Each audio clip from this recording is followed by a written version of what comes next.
think what's been really curious the last couple of days, despite all this hawkish commentary now coming out from Fed officials, from Janet Yellen putting a rate hike on the table for June, July, you've actually seen emerging market equities enjoy part of the risk rally when traditionally they'd be under pressure because of tighter liquidity from a stronger US dollar if rates go up. So when is the party going to be over for emerging markets?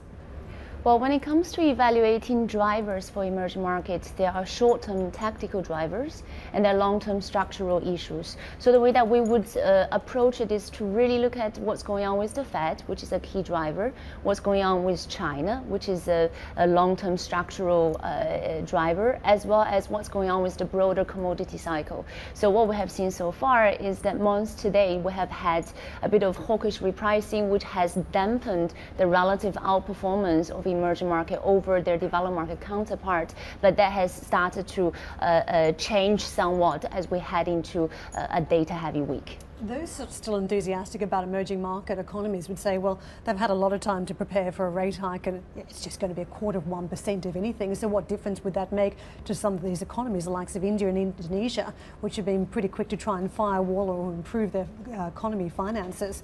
Do you think 1/4% would make much of a difference to the equities in these countries?